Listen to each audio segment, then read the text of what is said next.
Kalvakuntla Kannarao arrest. Kalvakuntla Kannarao అంటే కేసీఆర్ వాళ్ళ అన్న కొడుకు.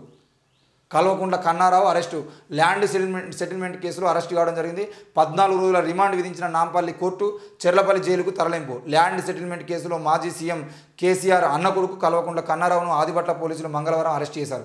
ఎల్బీ నగర్ కోర్టులో హాజరుపరచగా ఆయనకు న్యాయస్థానం 14 రోజుల రిమాండ్ విధించింది. ఆయన్ను కస్టడీలోకి తీసుకొని విచారించేందుకు పోలీసులు కోర్టులో పిటిషన్ దాఖలు చేసే ఛాన్స్ ఉన్నది అని చెప్పేసి వార్త వస్తుంది. మొత్తానికి అయితే కల్వకుంట్ల కన్నారావు గారు అరెస్ట్ కావడం జరిగింది.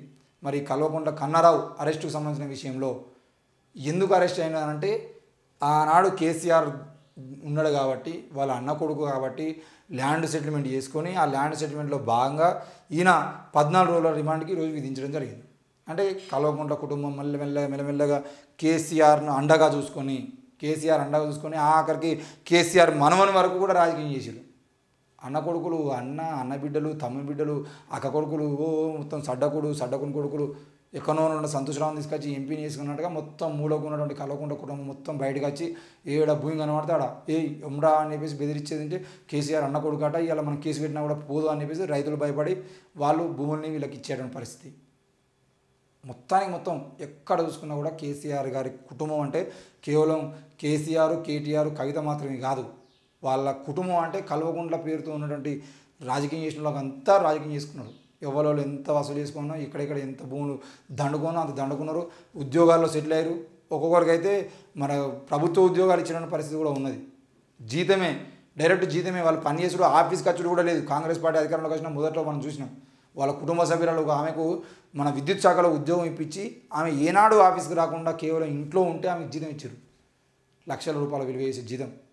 ఇది కేసీఆర్ పాలనలో జరిగినటువంటి అవినీతి. మరి కాంగ్రెస్ పార్టీ అవినీతి చేస్తలే అంటే కాంగ్రెస్ పార్టీ అవినీతి పక్కా చేస్తుంది. ఆ అవినీతి బయటపడని రోజుల పాటు మనకు కనబడదు.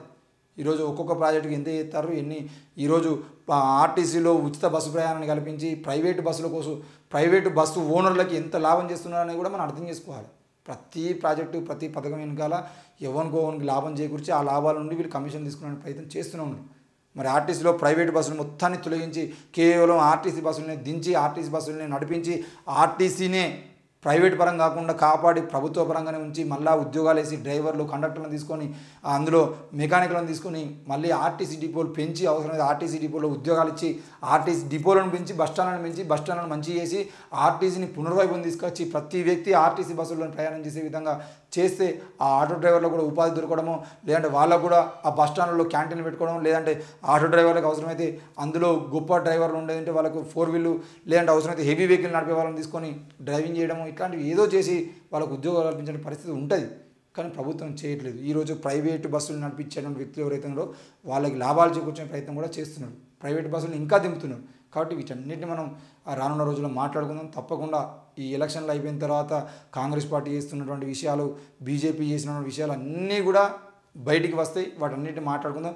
ఆలోపు ఇప్పుడు చేసేటువంటి రాజకీయాలు ఏవైతే ఉన్నాయో కాంగ్రెస్, బీజేపీ, బీఆర్ఎస్ ఆడేటువంటి డ్రామాలు ఏవైతే ఉన్నాయో వాటన్నిటిని కూడా అర్థం చేసుకుని ముందుకు పోదాం. Thank you.